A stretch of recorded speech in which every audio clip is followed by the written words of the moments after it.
साहब, जो मौजूदा जथेदार भाई रणजीत सिंह गौहर ने सिख संगत नूं दसो कि उन्हां दी पंथ नूं की देण है, गुरु लई उन्हां किहड़ी कुर्बानी कीती है, सिੱਖੀ ਦੇ ਲਈ ਉਹਨਾਂ ਨੇ ਕਿਹੜੀ ਕੁਰਬਾਨੀ ਕੀਤੀ ਹੈ, ਸਿੱਖੀ ਸਿਧਾਂਤਾਂ ਨੂੰ ਬਚਾਉਣ ਦੇ ਲਈ, ਗੁਰੂ ਗ੍ਰੰਥ ਸਾਹਿਬ ਦੀ ਬੇਅਦਬੀ ਨੂੰ ਬਚਾਉਣ ਦੇ ਲਈ ਕਿਹੜੇ ਮੋਰਚੇ ਦੇ ਵਿੱਚ ਉਹਨਾਂ ਹਿੱਸਾ ਲਿਆ ਹੈ। ਵੇਖਦੇ ਹੋਏ ਵਾਜਦੇ ਕੀਤਾ ਜਾਂਦਾ ਹੈ। ਜਿਹੜੇ ਤਖਤ ਪਟਨਾ ਸਾਹਿਬ ਤੇ ਜਿਹੜੀ ਇਹ ਨਿਯੁਕਤੀ ਪਹਿਲੀ ਵਾਰੀ ਇਸ ਤਰ੍ਹਾਂ ਦੀ ਜਿਹੜੀ ਇੱਕ ਸਿੰਘ ਸਾਹਿਬ ਦੇ ਅਹੁਦੇ ਤੇ ਕੀਤੀ ਗਈ ਹੈ, ਉਸ ਦੇ ਵਿੱਚ ਨਾ ਹੀ ਕੋਈ ਬਾਇਓ ਡਾਟਾ ਔਰ ਨਾ ਹੀ ਉਹਨਾਂ ਦਾ मैं समझदा, मैनू जो अंदरों मैनू पता मेरे दिल नूं भी जो गल सच्चाई है कि भी उहदे विच कोई उन्हां दा बायोडाटा या उन्हां दा कोई पिछोकड़ नहीं वाचिया गया। सिर्फ सेवा दे निष्काम सेवा करने वाले जिन्हां ते कोई दाग नहीं, लेकिन बस आप जी दी उन्हां ने हौमे या आप जी नाल उन्हां दी ये गल हाँ दे विच हाँ नहीं पई ते आप जी ने उन्हां नूं तनखाहिया जिहड़ा है करके एक गलत कौम दे विच मैसेज दिता ते होनी चाहिए। कहंदा फिर ਇਹ ਕਰਨਗੇ ਵੀ ਯਾਨੀ ਰਣਜੀਤ ਸਿੰਘ ਕਰਨਗੇ, ਇਹਨਾਂ ਨੂੰ ਤਾਂ ਮੈਂ ਖੁਦ ਜਿਹੜੀ ਹੈ ਗੋਰੇ ਮਸਕੀਨ ਦੀ ਉਪਾਧੀ ਤਾਂ ਮੈਂ ਦਿੱਤੀ ਆ, ਇਹ ਕਿੱਥੋਂ ਕਰਨਗੇ। ਦੇਖੋ ਜੀ, ਤਖਤ ਪਟਨਾ ਸਾਹਿਬ ਦੇ ਉੱਤੇ ਜੋ ਮੈਂ ਉਹਨਾਂ ਦਾ ਸਮਾਂ ਦੇਖਿਆ ਔਰ ਉਹਨਾਂ ਦੀ ਕਾਰਜਸ਼ੈਲੀ ਜਿਹੜੀ ਉਹਨਾਂ ਨੇ ਤਨਖਾਹੀਆ ਉਸ ਵੇਲੇ ਗਿਆਨੀ ਇਕਬਾਲ ਸਿੰਘ ਹੋਰਾਂ ਨੇ ਕੀਤੇ ਨੇ, ਉਹਦੇ ਵਿੱਚ ਬਹੁਤਾ ਆਪਸੀ ਰੰਜਿਸ਼, ਲਾਗਤਬਾਜ਼ੀ ਔਰ ਜਿਹੜੇ ਜਿਸਨੇ ਉਹਨਾਂ ਦੀ ਗੱਲ ਨਹੀਂ ਸਮਝਣੀ, ਜਿਹੜੇ ਉਹਨਾਂ ਦੀ ਗਲਤ ਨੂੰ ਗੱਲ ਕਰਨ, ਗਲਤ ਗੱਲ ਨੂੰ ਗਲਤ ਕਹਿ ਰਹੇ ਨੇ, ਉਹ ਉਹਨਾਂ ਦੀ ਹਾਂ ਦੇ ਵਿੱਚ ਹਾਂ ਨਹੀਂ ਮਿਲਾ ਰਹੇ, ਉਹਨਾਂ ਨੂੰ ਉਹਨਾਂ ਨੇ ਕਿਸੇ ਨਾ ਕਿਸੇ ਕਾਰਨਵਸ਼ ਕੀਤਾ। ਸਿੰਘ ਸਾਹਿਬਾਂ ਦਾ ਫਰਜ਼ ਹੈਗਾ ਕਿ ਇਹ ਜਿਸ ਅਹੁਦੇ ਤੇ ਬੈਠੇ ਨੇ ਉਹ ਬਾਬਾ ਬੁੱਢਾ ਜੀ ਦੀ ਪਦਵੀ ਹੈ, ਉਸ ਬਾਬਾ ਬੁੱਢਾ ਜੀ ਦੀ ਪਦਵੀ ਦਾ ਮਾਨ ਸਨਮਾਨ ਰੱਖਣਾ ਇਹਨਾਂ ਦਾ ਪਹਿਲਾ ਫਰਜ਼ ਹੈਗਾ। ਜਿੱਦਾਂ ਜਦਕਿ ਇਹਨਾਂ ਦਾ ਫਰਜ਼ ਬਣਦਾ ਸੀ ਇਹ ਕਹਿਣਾ ਕਿ ਵੀ ਇਹ ਜਿਹੜੇ ਕਾਰਜ ਕੀਤੇ ਗਏ ਉਹ ਗਲਤ ਨੇ, ਗਲਤ ਨੂੰ ਗਲਤ ਠਹਿਰਾਉਣ ਦੀ ਹਿੰਮਤ ਰੱਖੀ ਜਾਣੀ ਚਾਹੀਦੀ ਹੈ। ਇਹ ਇਨਸਾਨ ਦਾ ਕਿਰਦਾਰ ਹੈ ਔਰ ਇਹ ਅਹੁਦੇ ਤੇ ਬੈਠਣ ਵਾਲੇ ਇਹ ਹਰ ਵਿਅਕਤੀ ਦਾ ਫਰਜ਼ ਹੈ ਕਿ ਸੱਚ ਨੂੰ ਸੱਚ, ਗਲਤ ਨੂੰ ਗਲਤ ਕਰੇ। ਜਿਹੜਾ ਉਹਨਾਂ ਨੂੰ ਕਿਹਾ ਗਿਆ ਕਿ ਤੁਸੀਂ ਰਿਕਸ਼ੇ ਚਲਾਓ, ਤੁਸੀਂ ਕਾਬਲ ਹੀ ਨਹੀਂ ਤੇ ਤੁਸੀਂ ਮੰਡੀ ਦੇ ਵਿੱਚ ਜਾਓ, ਜਾਂ ਹੋਰ ਵੀ ਸ਼ਬਦ ਬੋਲੇ ਗਏ ਨੇ ਭਾਈ ਰਣਜੀਤ ਸਿੰਘ ਜੀ ਉਹਨਾਂ ਵੱਲੋਂ। ਉਹਨਾਂ ਨੇ ਕੀਰਤਨੀਆਂ ਦਾ ਅਪਮਾਨ ਕੀਤਾ ਹੈ, ਗੁਰਬਾਣੀ ਦਾ ਅਪਮਾਨ ਕੀਤਾ ਹੈ, ਜਾਂ ਕੀਰਤਨ ਜੋ ਕਰਦੇ ਨੇ ਉਹਦਾ ਅਪਮਾਨ ਕੀਤਾ ਹੈ, ਕਿ ਜਾਂ ਇਹਨੂੰ ਗੁਰੂ ਗ੍ਰੰਥ ਸਾਹਿਬ ਦਾ ਅਪਮਾਨ ਮੰਨਿਆ ਜਾਵੇ। अगर कोई तिरस्कार कर रहा है कीर्तनिया का, तो तिरस्कार जेड़ा उस बाणी दे कर रहा और उस कीर्तनीय परंपरा का कर रहा, जिहड़ी गुरु नानक साहब ने की और भाई मरदाना जी तो लैके हुण तक दी, अगर असीं समूह गल करिए तो समूह दे गल दे विच भाई मरदाना तो लैके हुण तक दा भावें एक आम लोकल गुरुद्वारे का कीर्तनीय हैगा वो भी मौजूद है। वाहिगुरू जी का खालसा, श्री वाहिगुरू जी की फतेह। दा टीवी एनआरआई देख रहे दर्शकों का स्वागत है जी, ते मैं हाँ रशपाल सिंह।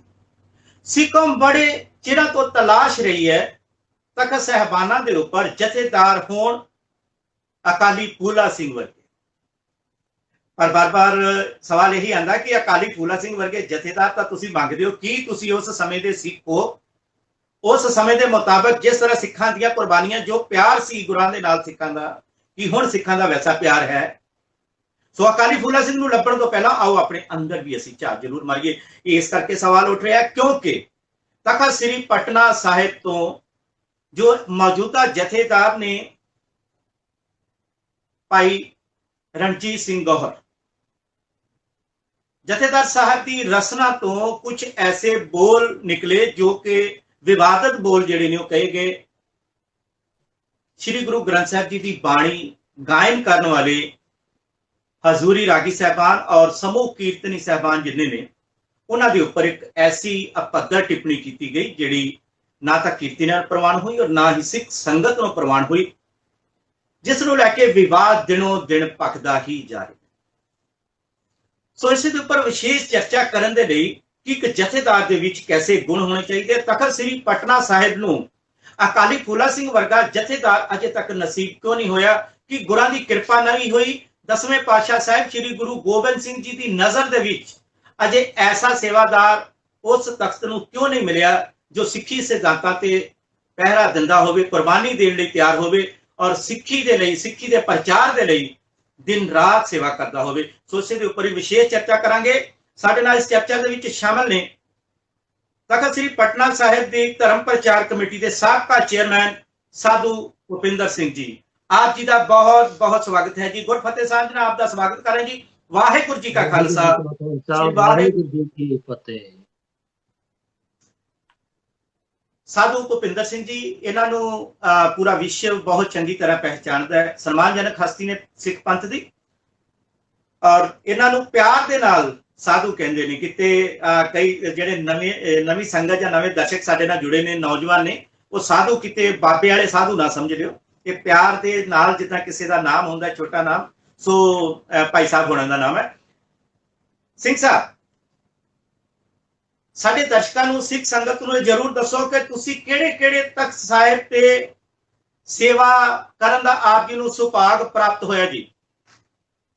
ਦੇਖੋ ਜੀ, ਮੈਂ ਬਚਪਨ ਤੋਂ ਹੀ ਲੈ ਕੇ ਮੇਰੇ ਬਜ਼ੁਰਗਾਂ ਦਾ ਜਿਹੜਾ ਪਿਆਰ ਔਰ ਜਿਹੜੀ ਸੇਵਾ ਹੈ ਉਹ ਤਖਤ ਹਜੂਰ ਸਾਹਿਬ ਤੇ ਸਾਡੀ ਟਕਸਾਲ, ਦਮਦਮੀ ਟਕਸਾਲ ਜਿਹਦੇ ਮੁਖੀ ਸੰਤ ਜਰਨੈਲ ਸਿੰਘ ਜੀ ਵੀ ਰਹਿ ਚੁੱਕੇ ਹੈ, ਉਹਦੇ ਵਿੱਚ ਮੈਂ ਆਪਣੀ ਹੋਂਦ ਦੇ ਵਿੱਚ ਆਪਣੇ ਦਾਦਾ ਦਾਦੀ ਨੂੰ ਦੇਖਿਆ ਤੇ ਉਹਨਾਂ ਦੇ ਨਾਲ ਹੀ ਮੇਰਾ ਜਾਣਾ ਹੁੰਦਾ ਸੀ। ਔਰ ਤਖਤ ਹਜੂਰ ਸਾਹਿਬ ਤੇ ਜਿਹੜਾ ਮੇਰੀ ਸੇਵਾਵਾਂ ਬਹੁਤ, ਜਦੋਂ ਉਹਨਾਂ ਨੇ ਮੈਨੂੰ ਕਹੀਆਂ ਨੇ ਐਜ਼ ਅ ਨਿਮਾਣੇ ਸਿੱਖ ਵਜੋਂ ਮੈਂ ਉਹ ਸੇਵਾ ਨਿਭਾਈਆਂ। ਉਸ ਤੋਂ ਬਾਅਦ ਮੈਨੂੰ ਅਕਾਲੀ ਪਾਰਟੀਆਂ ਦੇ ਵਿੱਚ ਵੀ ਸੇਵਾ ਮਿਲੀ ਹੈ, ਜਿਹੜੀ ਆਪਣੀ ਦਿੱਲੀ ਕਹਿ ਲਈ ਬਾਦਲ ਧੜਾ ਤੇ ਭਾਵੇਂ ਸਰਨਾ ਧੜਾ, ਉਹਦੇ ਵਿੱਚ ਵੀ ਖਾਸ ਕਰਕੇ ਸਮੇਂ ਨਾਲ ਪਹਿਲੀ ਵਾਰੀ ਧਰਮ ਪ੍ਰਚਾਰ ਕਮੇਟੀ ਦੀ ਇੱਕ ਬੋਡੀ ਬਣਾਈ, ਜਦਕਿ ਇਸ ਪਾਰਟੀਆਂ ਦੇ ਵਿੱਚ ਕਦੀ ਵੀ ਆਪ ਜੀ ਨੂੰ ਧਰਮ ਪ੍ਰਚਾਰ ਦੀ ਬੋਡੀ ਨਜ਼ਰ ਨਹੀਂ ਆਏਗੀ। ਮੇਰੇ ਤੋਂ ਪਹਿਲਾਂ ਮੈਨੂੰ ਨਜ਼ਰ ਕਦੀ ਆਈ ਨਹੀਂ, ਨਾ ਮੈਂ ਵੇਖੀ ਨਾ ਸੁਣੀ। ਔਰ ਉਹਦਾ ਪਹਿਲਾਂ ਮੈਨੂੰ ਜਿਹੜਾ ਹੈ ਸੇਵਾਦਾਰ ਸਾਹਿਬ ਥਾਪਿਆ ਗਿਆ। ਔਰ ਫਿਰ ਮੈਂ ਦਿੱਲੀ ਕਮੇਟੀ ਦੇ ਵਿੱਚ ਵੀ ਸੇਵਾ ਦਿੱਤੀ, ਔਰ ਤਖਤ ਪਟਨਾ ਸਾਹਿਬ ਦੇ ਵਿੱਚ ਮੇਰਾ ਬਹੁਤ ਮੈਂ ਸਮਝਦਾ ਆਪਣਾ ਖੁਸ਼ਕਿਸਮਤ ਹਾਂ ਕਿ ਮੈਨੂੰ 2012 ਦੇ ਵਿੱਚ ਜਿਹੜੀ ਹੈ ਕਿ ਜਦੋਂ ਤਖਤ ਪਟਨਾ ਸਾਹਿਬ ਤੇ ਪਟਨਾ ਦੇ ਵਾਸਨੀਕਾਂ ਦੀ ਆਪਣੀ ਕਮੇਟੀ ਬਣੀ ਤੇ ਉਹਨਾਂ ਨੇ ਮੈਨੂੰ ਦਾਸ ਨੂੰ ਦਿੱਲੀ ਤੋਂ ਬਕਾਇਦਾ ਸੱਦ ਕੇ ਤੇ ਉੱਥੋਂ ਦੀ ਜਿਹੜੀ ਹੈ ਉਸ ਵੇਲੇ ਵੀ ਉਹ ਧਰਮ ਪ੍ਰਚਾਰ ਕਮੇਟੀ ਜਿਹੜੀ ਹੈ ਪਹਿਲੀ ਵਾਰੀ ਉੱਥੇ ਬਣਾਈ ਗਈ, ਔਰ ਉਹਦਾ ਪਹਿਲਾ ਮੇਰਾ ਸੇਵਾਦਾਰ ਜਿਹੜਾ ਮੈਨੂੰ ਮੁਖੀ ਉੱਥੇ ਥਾਪਿਆ ਗਿਆ। ਤੇ ਉਸ ਤੋਂ ਬਾਅਦ ਕਈ ਸੰਸਥਾਵਾਂ ਨੇ ਜਿਨ੍ਹਾਂ 'ਚ ਮੈਂ ਆਪਣੀ ਸੇਵਾਵਾਂ ਅੱਜ ਵੀ ਨਿਰੰਤਰ ਨਿਭਾ ਰਿਹਾ, ਜਿਹਦੇ ਮਾਤਾ ਸਾਹਿਬ ਕੌਰ ਜੀ ਇਹਦਾ ਟਰਸਟ ਹੈ, ਔਰ ਬਾਬਾ ਬੁੱਢਾ ਜੀ ਦਾ ਵੀ ਫਾਊਂਡੇਸ਼ਨ ਹੈ, ਟਰਸਟ ਹੈ, ਜਿਹਦਾ ਵਿੱਚ ਰਾਗੀ ਪ੍ਰਚਾਰਕਾਂ, ਕਥਾਵਾਚਕਾਂ ਦੀ ਜਿਹੜੀ ਹੈ ਇੱਕ ਜੀਵਨ ਨੂੰ ਦੇਖੀਏ, ਜਿਸ ਤਰੀਕੇ ਨਾਲ ਆਮ ਜਨਤਾ ਦੇ ਵਿੱਚ ਕਿਧਰੇ ਉਹ ਅੱਜ ਦੀ ਪੀੜ੍ਹੀ, ਨਵੀਂ ਪੀੜ੍ਹੀ ਜਿਹੜੀ ਉਹ ਇਸ ਪਾਸੇ ਜਾਣ ਤੋਂ ਥੋੜਾ ਕਤਰਾ ਰਹੀ ਹੈ, ਕਿਉਂਕਿ ਉਹ ਸਮੇਂ-ਸਮੇਂ ਤੇ ਜਿਸ ਢੰਗ ਨਾਲ ਬੋਲ ਬਾਣੀ ਉਹਨਾਂ ਲਈ ਵਰਤੀ ਜਾਂਦੀ ਹੈ।